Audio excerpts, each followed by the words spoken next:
Shalom, selamat pagi jemaat Tuhan. Berjumpa kembali dalam doa pagi online.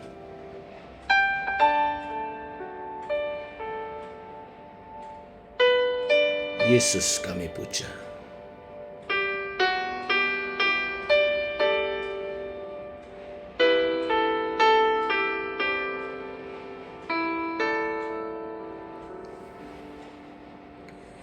Yesus kami puja, kami sembah sebagai Raja,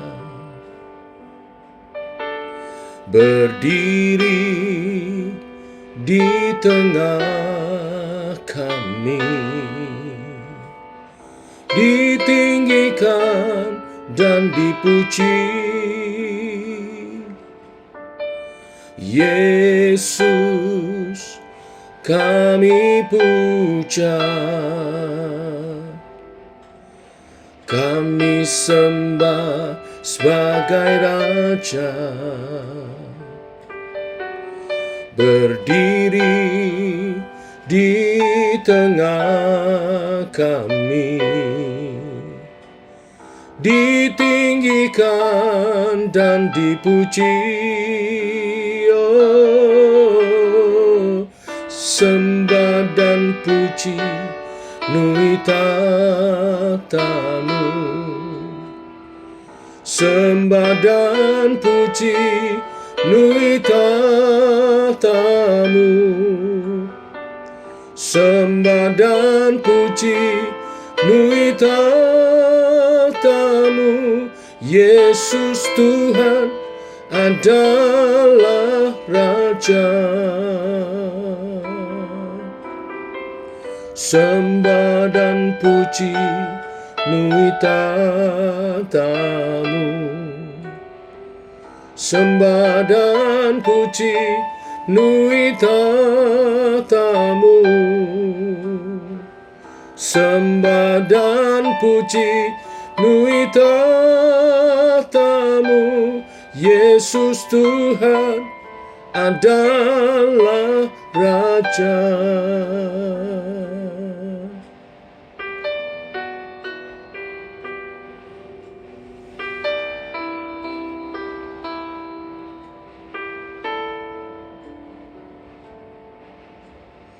Yesus kami puja, kami sembah sebagai Raja, berdiri di tengah kami, ditinggikan dan dipuji. Yesus kami puja, kami sembah sebagai Raja, berdiri di tengah kami, ditinggikan dan dipuji. Sembah dan puji nui tatamu, sembah dan puji nui tatamu, sembah dan puji nui tatamu. Yesus Tuhan adalah Raja, sembah dan puji nui tatamu, sembah dan puji nui tatamu, sembah dan puji nui tatamu. Yesus Tuhan adalah Raja.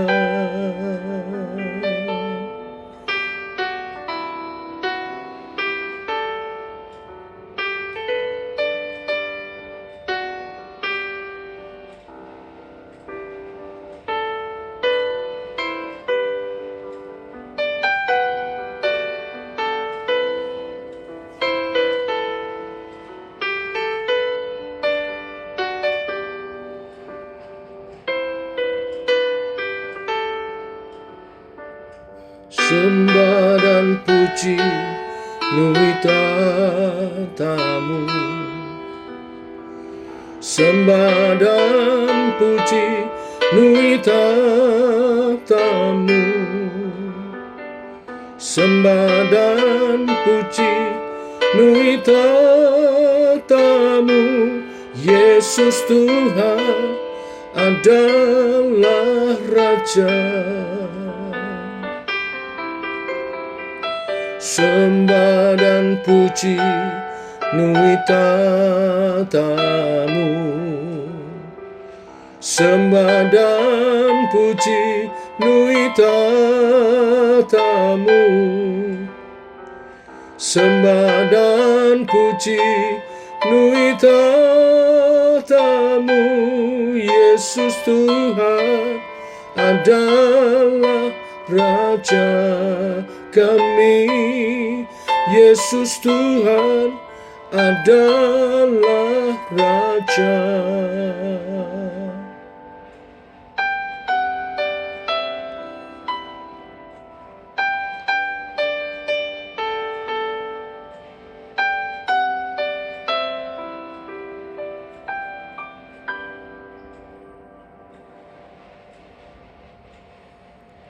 Tiba waktunya untuk kami merenungkan firman-Mu. Firman-Mu-lah suluh dan terang bagi jalan kami. Berfirman Tuhan, terangi jalan kami, tuntun langkah kami. Dalam nama Tuhan Yesus Kristus. Amin. Bapak Ibu, kita lanjutkan renungan firman Tuhan pada pagi hari ini. Yohanes pasal 18 ayat 28 sampai dengan yang ke-40. Demikian firman Tuhan. Maka mereka membawa Yesus dari Kayafas ke gedung pengadilan. Ketika itu hari masih pagi. Mereka sendiri tidak masuk ke gedung pengadilan itu, supaya jangan menajiskan diri, sebab mereka hendak makan Paskah. Sebab itu Pilatus keluar mendapatkan mereka dan berkata, "Apakah tuduhan kamu terhadap orang ini?" Jawab mereka kepadanya, "Jikalau ia bukan seorang penjahat, kami tidak menyerahkannya kepadamu." Kata Pilatus kepada mereka, "Ambillah dia dan hakimilah dia menurut hukum Tauratmu." Kata orang-orang Yahudi itu, "Kami tidak diperbolehkan membunuh seseorang." Demikian hendaknya supaya genaplah firman Yesus yang dikatakannya untuk menyatakan bagaimana cara ia akan mati. Maka kembalilah Pilatus ke dalam gedung pengadilan lalu memanggil Yesus dan bertanya kepadanya, "Engkau inikah raja orang Yahudi?" Jawab Yesus, "Apakah engkau mengatakan hal itu dari hatimu sendiri? Atau adakah orang lain yang mengatakannya kepadamu tentang aku?" Kata Pilatus, "Apakah aku seorang Yahudi? Bangsamu sendiri dan imam-imam kepala yang telah menyerahkan engkau kepadaku. Apakah yang telah engkau perbuat?" Jawab Yesus, "Kerajaanku bukan dari dunia ini. Jika kerajaanku dari dunia ini, pasti hamba-hambaku telah melawan, supaya aku jangan diserahkan kepada orang Yahudi. Akan tetapi kerajaanku bukan dari sini." Maka kata Pilatus kepadanya, "Jadi engkau adalah raja?" Jawab Yesus, "Engkau mengatakan bahwa aku adalah raja. Untuk itulah aku lahir, dan untuk itulah aku datang ke dalam dunia ini, supaya aku memberi kesaksian tentang kebenaran. Setiap orang yang berasal dari kebenaran mendengarkan suaraku." Kata Pilatus kepadanya, "Apakah kebenaran itu?" Sesudah mengatakan demikian, keluarlah Pilatus lagi mendapatkan orang Yahudi dan berkata kepada mereka, "Aku tidak mendapati kesalahan apapun padanya. Tetapi pada kamu ada kebiasaan bahwa pada Paskah aku membebaskan seorang bagimu. Maukah kamu supaya aku membebaskan raja orang Yahudi bagimu?" Mereka berteriak pula, "Jangan dia, melainkan Barabas." Barabas adalah seorang penyamun. Sampai di sini pembacaan kita. Setelah dari pengadilan imam besar, orang-orang Yahudi membawa Yesus kepada Pilatus. Pilatus adalah wali negeri, seorang pimpinan militer dengan kedudukan di bawah gubernur Romawi. Dialah yang memutuskan perkara-perkara hukum yang berat oleh wewenang kekaisaran Romawi. Kejahatan-kejahatan besar yang menuntut eksekusi mati tentu merupakan wilayah Pilatus. Orang-orang Yahudi ingin mematikan Yesus, dan cara yang mereka pakai adalah menyerahkan dia ke dalam hukum Romawi dengan tuntutan hukuman mati. Mereka ingin memakai tangan kekaisaran Romawi untuk melaksanakan rencana busuk mereka. Kebencian mereka karena perselisihan tentang hal-hal agama dan adat istiadat membuat mereka menginginkan Yesus mati. Menurut mereka, Yesus telah menghina tradisi mereka dan merendahkan agama mereka. Karena hal ini mereka ingin menghancurkan hukum Allah, mengabaikan perintah Tuhan, menginjak-injak penghargaan kepada keadilan, dan membunuh Yesus. Yesus harus mati karena alasan yang sangat penting itu bagi mereka, yaitu menghina agama mereka. Saudara perhatikan, orang-orang Yahudi tidak mau melakukan dosa mereka dengan cara melanggar hukum Allah. Meskipun motivasi mereka, hati mereka, cara pikir mereka, rancangan mereka semua sangat jahat, kotor, dan najis, penuh kebusukan. Tetapi mereka tidak ingin melanggar Taurat dengan menajiskan diri mereka. Seakan biarlah hati dan jiwa mereka membusuk di neraka, tetapi setidaknya tindakan mereka terlihat suci. Hati-hati dengan spirit semacam ini.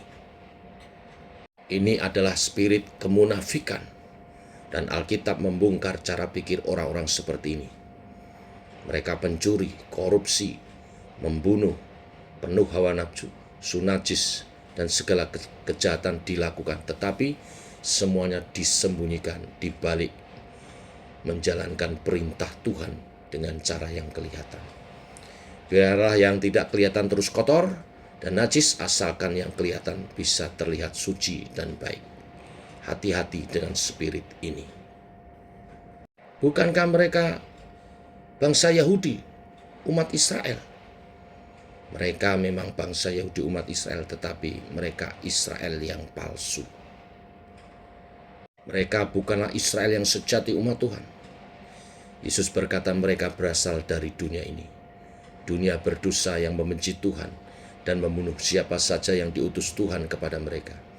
Merekalah orang-orang yang sama dengan para pembunuh nabi. Merekalah yang melempari orang-orang yang diutus Allah kepada mereka. Merekalah yang akan menanggung darah orang-orang benar yang menjadi martir bagi Allah. Mereka bertindak atas nama Yahudi. Tidak, Yahudi sejati mengenal raja mereka. Mereka adalah sekelompok Yahudi pembangkang. Merekalah penyebab Tuhan membuang mereka. Murka dan kebencian Tuhan kepada Israel dinyalakan oleh orang-orang seperti mereka. Dan hingga saatnya Yesus datang pun, mereka tetap menjalankan kebiasaan mereka untuk membangkitkan murka Allah. Mereka membangkitkan murka Allah dengan membunuh orang benar yang paling dikasihi Allah. Pilatus melanjutkan pengadilan karena desakan orang banyak, orang-orang Yahudi, dan karena dia tidak ingin terjadi keributan di Yerusalem. Walaupun enggan, Pilatus tetap melakukan prosedur hukum sesuai dengan cara Romawi. Dia mulai menginterogasi Yesus. Dia tahu bahwa banyak orang menganggap Yesus adalah Mesias, Raja Israel yang akan datang itu. dia langsung memulai interogasi dengan mendengar pendapat Yesus tentang dirinya. Ketika ditanya, apakah dia seorang raja? Yesus menjawab dengan persetujuan. Yesus mengklaim bahwa dia memang adalah raja. Yesus menjelaskan bahwa dia adalah raja sebelum dia datang ke dunia ini, dan dia datang ke dalam dunia ini untuk menjadi raja dan memberi kesaksian tentang kebenaran. Perhatikan tekanan di dalam Injil Yohanes. Yohanes memberikan penekanan tentang asal Yesus, asal mula Yesus. Dia berasal dari surga. Dia diutus dari surga untuk menjadi raja di bumi. Untuk menjadi raja adalah alasan Yesus datang. Dan dia bersaksi tentang kebenaran bahwa dia adalah raja. Setelah Yesus mengatakan bahwa dia adalah raja yang bersaksi tentang kebenaran, Pilatus membalas dengan keengganan membahas hal ini lagi. Dia hanya berkata pendek, apakah kebenaran itu? Kalimat pendek yang menghentikan pencarian tentang siapakah Yesus. Pilatus tidak peduli lagi. Pilatus berpikir bagaimana segera menyelesaikan hal ini dan di Yerusalem tidak terjadi kekacauan. Inilah tuduhan yang dilontarkan orang Yahudi. Yesus menyatakan dirinya sebagai Mesias dan Raja orang Yahudi. Tuduhan yang sangat akan mendesak Pilatus. Tuduhan ini akan menjadi kekuatan orang-orang Yahudi untuk menyetir Pilatus melakukan apapun yang mereka mau. Tetapi sebenarnya tuduhan ini pun masih bisa dimentahkan karena mengancam kekaisaran Romawi bila seorang mengaku dirinya raja dan kemudian merekrut pengikut-pengikut dan melatih, mempersenjatai mereka melakukan pemberontakan, bergerilya, barulah hal itu mengancam pemerintahan Romawi. Tetapi sekali lagi Pilatus cuci tangan, dia tidak mau berlama-lama. Maka dijatuhilah hukuman. Yesus dihukum mati disalib. Tapi poin bagian terakhir di sini adalah Yesus menyatakan dirinya sebagai raja. Dia adalah raja di atas segala raja. Sudahkah kita benar-benar mengenal dia sebagai raja di atas segala raja? Sudahkah kita benar-benar berupaya mencari pengenalan akan dia sebagai raja kita? Atau spirit Pilatus mewarnai kehidupan kita? Yang penting masalahku cepat selesai. Siapa Yesus? Tidak peduli. Siapa Yesus? Tidak terlalu penting. Yang penting masalahku selesai. Pagi ini kita belajar dua spirit yang harus dihindari umat Tuhan. Kemunafikan dan spirit pengen cari jalan pintas supaya masalah selesai. Menghindari dan menyelesaikan dua spirit ini yaitu dengan hidup murni di hadapan Tuhan dan menjalani proses untuk pengenalan lebih dalam akan Yesus, Tuhan dan Raja kita. Selamat berproses bertumbuh di dalam Tuhan dengan hati yang murni dan pimpinan Roh Kudus. Tuhan memberkati. Mari kita berdoa. Bapa, kami mengucap syukur oleh kasih dan anugerah-Mu, rahmat-Mu baru. Engkau membukakan kebenaran-kebenaran dalam kami merenungkan kembali kisah tentang proses penyaliban Kristus, Tuhan dan Juru Selamat kami, Raja kami.